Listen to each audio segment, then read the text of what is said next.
If you are a longtime listener to the podcast, you may remember that I used to do a short Friday episode called Mini Mentoring, where I would do these like 10 to 15 minute speed mentoring episodes where somebody would submit a question and I would just like go over the question with them really quickly and we would release it on the podcast. And I loved that. I ended up retiring that just because it was a lot of extra work that I couldn't manage. But I got an email recently from a student of mine who was struggling with something that I have heard so many of you struggling with that I invited her to kind of come on for a one-time mini mentoring reprise where we just went through and did kind of a coaching call, but recorded for the podcast. And the problem that she reached out with in a nutshell, and you'll hear more about this after the intro music, is that she has, she recently increased her prices. So there is that factor to it. But really, this has just been a slow year. Even though she has her prices prominently displayed on her website, she was getting a lot of pricing pushback and people contacting her and ultimately saying, sorry, it just doesn't fit our budget. And so, she wrote in to say, what am I doing wrong? What should I be doing instead? And hopefully in this, 20 to 25 minute episode, we got through some good action steps that she can focus on right away. But this is a bigger conversation because it is it is certainly an issue that I think a lot of photographers have felt really acutely this year. And I am absolutely in no way thinking that like there is a Band-Aid to solve everyone's problem. But in addition to today's episode, I want to point out that we are hosting a week-long workshop basically dedicated exactly to this topic. It's been a tough year for a lot of photographers. So we created this workshop called the 5-Day Business Plan Glow Up, where we are going to go through and kind of Marie Kondo your business. It is a paid workshop, but it is low cost. It's only $20. And you are invited to join and basically go through these 5 days of lessons and worksheets. And my goal for you is that at the end of the 5 days, you come out with an action plan for this busy season, because I really do think that the tide is starting to turn and that we are going to start getting more inquiries and more people who are ready to book. But if you're not ready for that influx, and if you are not sort of in the right mind frame, headspace to receive that, I think that it may be that it doesn't turn around quite as quickly or as easily for you. So if you listen to today's episode and it resonates for you and you'd like to join the workshop, that is happening September 11th to 15th. And you can go grab a ticket at thiscan'tbethathard.com/glow. Welcome to This Can't Be That Hard. My name is Annemie Tonkin, and I help photographers run profitable, sustainable businesses that they love. Each week on the podcast, I cover simple, actionable strategies and systems that photographers at every level of experience can use to earn more money in a more sustainable way. Running a photography business doesn't have to be that hard. You can do it, and I can show you how. Briana Tresko, welcome to This Can't Be That Hard. I'm so excited to have you on the show. And I really want to reiterate how grateful I am that you are welcome, or that you were open to having this conversation with a broader audience listening in, because I feel like it can be a little bit hard, or I don't even want to say embarrassing, but there's a vulnerability to putting out there like, hey, things aren't 100% exactly like I want them to be in my business. So I appreciate you being willing to have this conversation, because this is what I am hearing over and over and over again right now. And so, I could just do a monologue about it, but I think having that dialogue is a lot more helpful for people. So before we dive in, I would love to have you introduce yourself, let everybody know kind of who you are, and then just kind of give me a synopsis of what you originally emailed me about. All right. Yeah, I'm Brianna, and I am a lifestyle photographer, mainly focused on families and motherhood, so maternity, newborn, and I'm based in the Seattle area. I've been in photography for over a decade now. I started in weddings, and that was kind of my bread and butter for a long time. Mm-hmm. I started in California, and so when I moved my business to Washington about 5 years ago, I was also pregnant. I kind of admittedly did put my business on the back burner for a while Mm-hmm. I just, I have 2 girls now. And, but I was still shooting through all of that.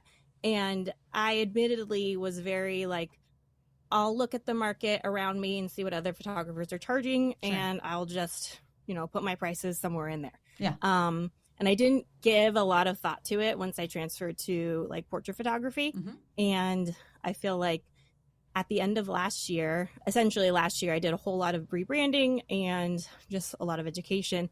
A lot changed for me last year. And at the end of it, I was like, wow, I barely made anything. Yeah. And I put a ton of effort into it. Yeah. And so I knew that something had to give. And so at the beginning of this year, I decided to go for the simple sales system. Mm-hmm. And I did the course, and I also did revenue on repeat with your course too. Yeah. And I launched both of those in March. And I was really excited. I was like, okay, this is going to be like the turning point. And so far, it's just been a lot of growing pains trying to get out of a market that I was like pretty much half of the price what I was like last year. Yeah. And trying to move into just higher end clients, I guess, or just higher paying clients rather. And so, yeah, I'm just trying to figure out like, if there's something wrong in my marketing or if there's something wrong in my messaging that is kind of bringing me either lower leads or just lower quality leads in general, just because they're like, oh, you're out of our budget. You're out of our budget. You're out of our budget. So yeah, I mean, I know there's not a magic wand that can be waved, but I'm hoping that I can get some more tips or resources or, something to steer me in the right direction. Yeah. Well, I will start with just the fact that, again, you are not alone in this. And I feel like you have kind of a perfect storm situation where you simultaneously, your prices increased, you changed your model, you changed your target market a bit. You are in a new to you area from where you were before. Sounds like you've been actively marketing in the Seattle area for a relatively short period of time. And then we also experienced sort of I'm going to go ahead and say worldwide, but like certainly a national slowdown in the photography industry. I feel like this year, especially at the beginning of the year, the economic forecast was pretty grim. And I think that a lot of people were looking at their luxury spending and their sort of non-essential spending and putting it, not necessarily cutting it from the budget, but just putting a pin in it for a period of time, being like, we don't need that right now. Let's see where the chips end up. And so all of those things happening at the same time, any one of those things would lead to a slowdown, would lead to a potential for you to feel like, what am I doing wrong? And then all three of those things, it's just like it magnifies that effect. I was just this morning giving a talk to a group, and one of the questions was about pricing and when you increase your pricing and whether you should do that in stages or all at once. And I have long been a supporter of just like tear off the Band-Aid, run your numbers. This is what you need to charge. And I shared with that group, like, I haven't really significantly changed my pricing, and it's been 6 or 7 years. But the only way that was possible was because when I set my prices 6 or 7 years ago, there was plenty of padding built in. Like, I haven't had to adjust every year because, if my rent on my office space goes up by 3%, that's still within the budget. So I think that you did the right thing by just making it all happen. One big change. But on the flip side, there is usually at least a 6-month kind of window after that where you have to be emotionally and financially ready for the fact that there is almost always going to be a big slowdown.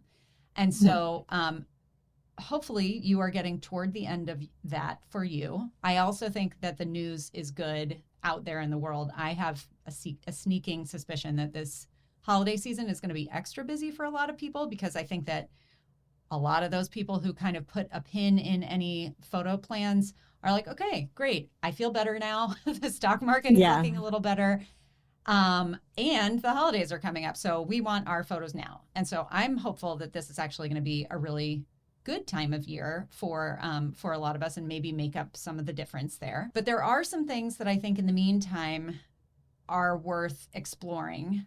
One of the things that caught my eye when you initially emailed me was I'm getting a lot of pushback about, oh, that's not in our budget, which is frustrating because my prices are pretty clear on my website. Mm-hmm. That's not to say that people aren't peeking at the prices on your website. And I looked at them. I'm looking at them right now. They are very clear. Like, I don't think that there's a lot of room for confusion to me. So you've got packages as your title on your website. And it talks about you have a session fee and then you've got these collections, and it spells out in each collection what is included in terms of digital files, print credit, etc. I would invite you to consider scaling back what you're putting on here. I know it seems like if your thought is, well, I have my pricing on my website and they're still telling me it's out of budget after I get them on the phone, it would seem counterintuitive to then take some of that information away.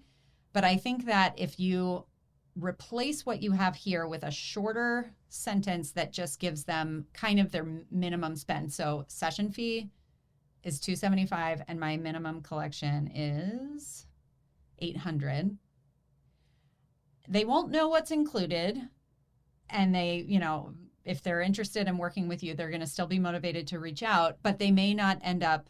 I worry that what's happening is that they are misinterpreting what you're saying, or that they're, because almost everyone is going to click on the pricing page before they reach out, but I just wonder if it's like too much information and therefore they're kind of like getting lost in it, and they're just like, they could be just skimming it. And because I have had a few emails where it's like, okay, so the $275, so that doesn't include this, or are they separate? And then can I choose, I could tell that there's something there, and like there's still some confusion, even though to me, it makes sense, but obviously like I was educated on this pricing structure. Exactly.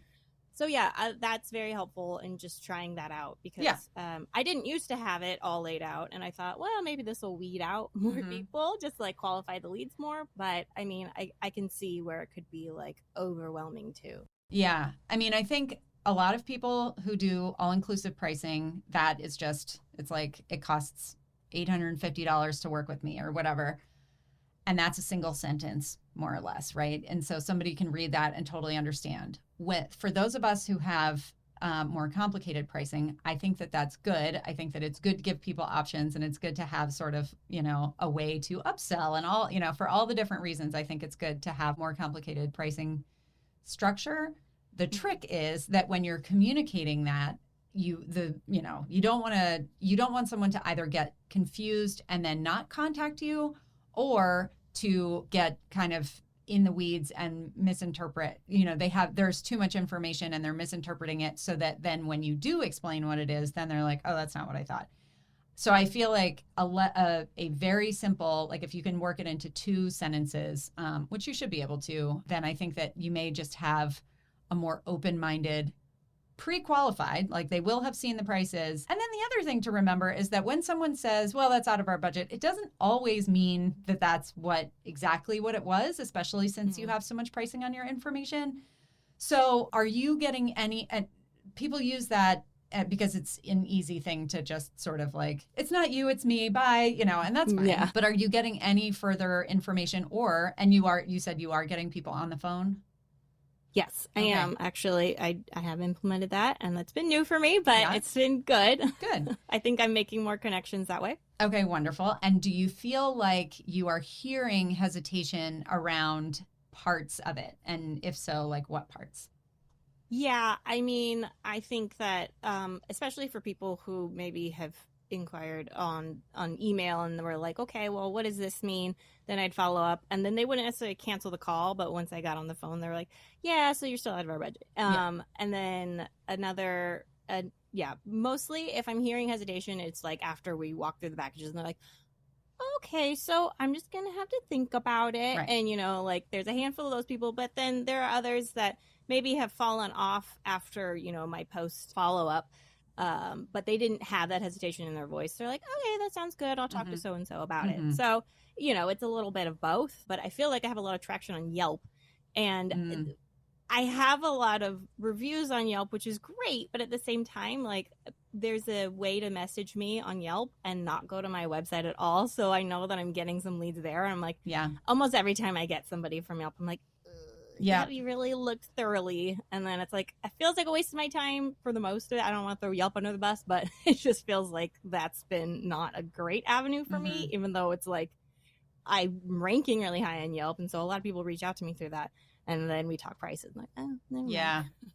Yeah. Okay. So great. That kind of brings me to another element of the whole experience. And the talk that I was giving earlier that I was talking about had to do with sort of when you are not the cheapest or in the bottom, let's say third of the photography market locally, there are kind of some subtle, nuanced things that go into a buying decision for someone who's not price shopping, right? And a lot of it has to do with that alignment piece. And I talk about this, I'm sure I know you have heard me talk about like the donkey, the workhorse, and the unicorn, but like the various kind of the type of business that you run. So if you are, clothes shopping, there's a totally different experience between going to like a TJ Maxx discount, warehouse kind of a thing versus going into a shop on Fifth Avenue where everything is like beautifully laid out and it's quiet and whatever. And when you think about your business on that spectrum, you want to think about where does it fall and how does it work? So Prada doesn't have a storefront in a strip mall anywhere, I'm sure. Like they have really fancy buildings and whatever. And so Yelp is one of those. And there are plenty of photographers who get great work from Yelp. I have never found that to be the case for my business because I generally think that Yelp is a place that people go for reviews, but also it's kind of like there's a discount feel to it, right? It's definitely price shopping for me. Like every time I get it, it's like they're just price shopping. Yeah. Yeah. For a while, I was getting a lot of Yelp. Like they were pursuing me pretty hard to get me to advertise, like pay them to get ranked higher. And I finally was like, please take me off this list. I am not paying to. Well, and I don't know. Yeah, I can't remember the last time somebody reached out to me and said they found me on Yelp, but like where someone finds you will be, it'll be a factor. Not only, it may be that they have the money to pay for your prices, but it's like, they're just not, that's like, they found you in the wrong place. So they have lumped you mentally in with a different kind of a group. So, you really want to be as strategic as possible. And of course, people find us all over the place. We do not have full control over, like marketing is one of those things that we can kind of put out our best feelers, but what comes. For that particular issue, you may want to implement some sort of thing where if someone reaches out from Yelp, you're sending them a video that you make once. This doesn't have to be a personalized video, but where you're just like, hey, I'm so excited to chat with you. Before we jumped on the phone, I just wanted to send you this like basic, some basic information. And then you basically read what you're going to put on your website about pricing. After talking a little bit about, I would give them a little bit of a warm up to that. It shouldn't just be like, hey, I saw you found me on Yelp, so I just want to make sure that you know that this is going to cost $1,200. Like that's not...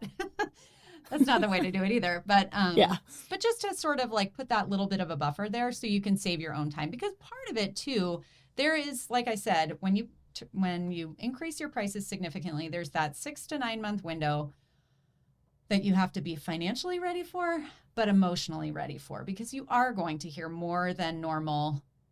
The answer is no. And you just kind of, there is a certain amount of, it chips away at our ego or whatever. And I think that it's harder when you do that, when you're investing like the time for a phone call. So maybe just a little medium or median step for those specific like Yelp leads. Yeah. Okay. That would be helpful. But it does seem like, you went through, you're doing email marketing semi-regularly, you're doing your you said Pinterest, blogging. Yeah, and just like networking with more local businesses too. And I mean, I think that Instagram is definitely hit or miss. It's never been a lead generator for me. Yep. So that's kind of why have put it like on lower priority. But I know that some people, can get a lot of traction on it. It just hasn't been my story yet. Yeah. As far as that, yeah. Yeah, and I mean, it was never my major lead generator either. I think it depends on your market. It depends on you. I mean, like we're all, we end up meeting people who oftentimes are like us, even if they are in a different tax bracket or whatever. And so I think that paying attention to that is fine. You cannot do all of the things for marketing, but putting good effort and consistency into the things that historically have worked for you is a smart way to go. One of the things that you had asked, and I know that we don't have unlimited time here, but one of the things that you had asked was about if you should consider having a smaller offer to sort of pad the financial piece of it a little bit. Yeah. And so I wanted to reiterate, and I've talked about this on here before, so this may not be brand new to you, but I would definitely say that if you are getting inquiries and you feel like they seem like they're a good fit, but there's just like that one little, they're saying it's a price issue, I do think that a back pocket offer might be a good option for you to have an offer that is a smaller but still profitable offer and the way that you make it profitable is that you reduce the amount of cost to you. So it's going to be a shorter session. It's going to be like within a 5-mile radius of your house instead of like you trekking out to someplace all the way across town. So maybe you set the location and then, I would put parameters around it in terms of it's not going to interfere with your like high traffic times when you would want to book a regular session. So it may be like Tuesday evenings, your partner keeps the kids and you're able to go, do these half sessions. Ideally, if they became, and I'm saying half sessions, but it could be, you could package it up any way you wanted. So ideally, this would get to a point where if you're getting a lot of inquiries that are like that, maybe you can, stack 2 or 3 of them. So maybe you just do it once a month and they're 20 minutes long and you block off 2 hours and you go do 4. Or 5 kind of in a row. So again, back pocket offer, the main thing is that this is not an offer that you put on your website. It's not something you talk about on social media or in your newsletter.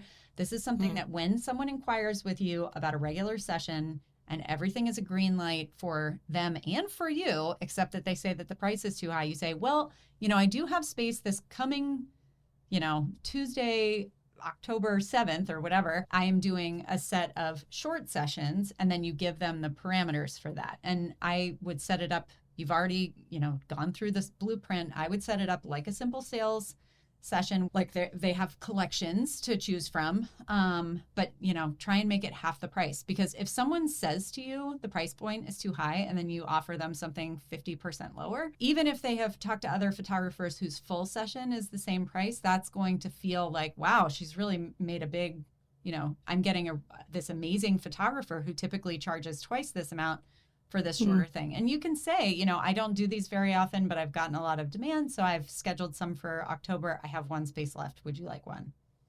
Yeah, no, that's great. I think that, I did something similar. I have the sessions actually coming up. There's sunflowers around here. And so I set up like 30-minute sessions and it's like pretty much half everything of my normal collections. And so I got a few signups for that. So, I mean, I could ideally do more of those. I guess my hesitancy is I've done a lot of mini sessions in the past, and I had a lot of return clients for those, but they never graduate.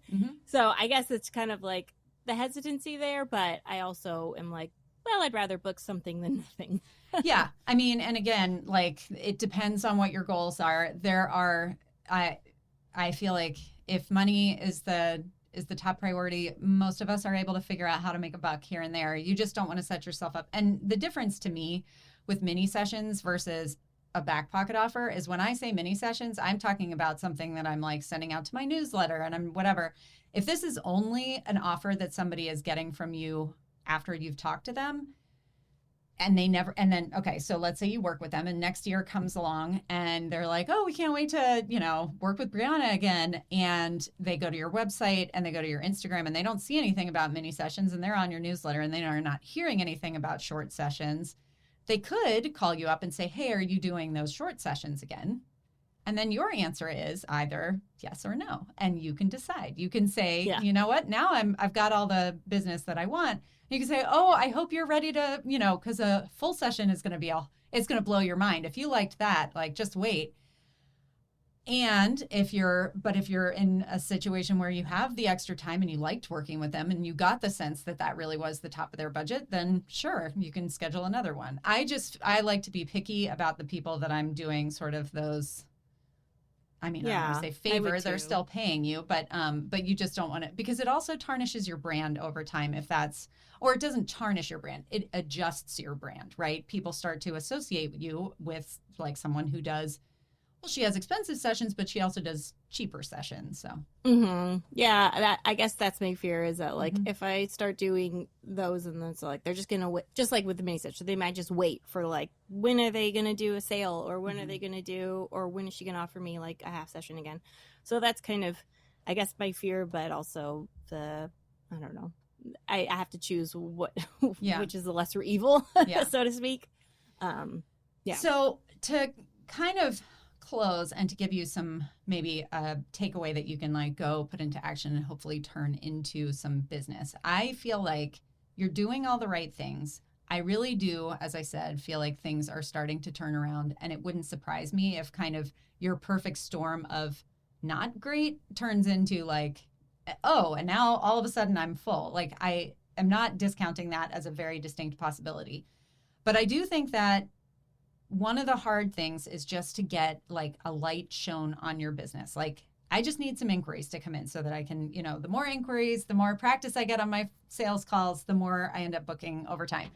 And I think that one thing that you could do, because you have been doing all this networking with local businesses, is consider pitching a local business or two, depending on some sort of event, some sort of like thing in the fall that is like a co-marketing, pre-holiday, whatever.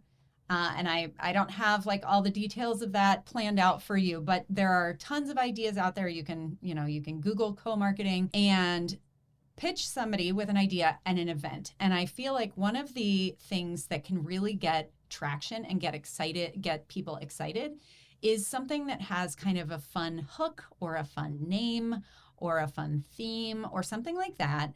You could do it as a fundraiser. You want to make sure that you're doing something that is limited in terms of, you're not doing family sessions because that's what you sell, right? So you're just you're photographing kids or you're photographing kids in their Halloween costumes. That's a little too far down the road. But like, something where people get to do something fun. Maybe they get to support a cause that they feel passionately about or something like that, but your name and your business gets in front of all of them, and you're capturing all of their emails and their information, and then you can turn around and make another offer to them that is sort of like, okay, great, let's get you back for a full family session. And I think that sometimes just doing something like that, taking action like that, it is a fair amount of time and effort, but if you have the time right now, it can kind of grease the wheels too, because you'll get excited about it and you'll feel like, okay, I'm making progress. I'm doing something. And just that shift in your, aura. I don't normally get woo at all on here, but like people they feel that. And when you're excited about your business and not feeling stressed by it, I think that is reflected in a number of people who ultimately choose to book you. Yeah, that would be great. Yeah. Good. Well, and I mean, again, I have no doubt, like I looked at your website, you're doing everything right. So if there's anything that you take away from this call, I hope it's just that like, it's not easy to break into a new market, to break into a new price point. But if you keep the faith and like kind of hold steady, what you are doing will pay off over time. These tiny ideas that I have for you are really just that to kind of tide you over. Yeah, well, I appreciate that. It was really exciting to talk with you, and I'm glad that I could walk away with a few things to do. Yeah. Yeah. And like I said, you won't be the only one. Yes. I hope it yeah. helps other people out there too. Oh, good. Well, I'm glad to hear it. Brianna, tell everyone where they can see your work and connect with you on social media. Sure. My website is briannacphotography.com, and I am on social media at Brianna C Photography on Instagram, and I'm on Facebook too, but not a lot of people use that either. Exactly. If you want to hang out with her on Facebook, come join the Simple Sales Blueprint group and we'll talk on there. There you go. Yeah. Awesome. Well, it was lovely to get to meet you semi face to face here on Zoom, and I will look forward to hearing all the good things to come when they come. So talk to you soon. Thank you. All right. All Bye. right, Well, that's it for this week's episode of This Can't Be That Hard. I'll be back same time, same place next week. In the meantime, you can find more information about this episode, along with all the relevant links, notes, and downloads at thiscan'tbethathard.com/learn. If you like the podcast, be sure to hit the subscribe button. Even better, share the love by leaving a review in iTunes. And as always, thanks so much for joining me. I hope you have a fantastic week.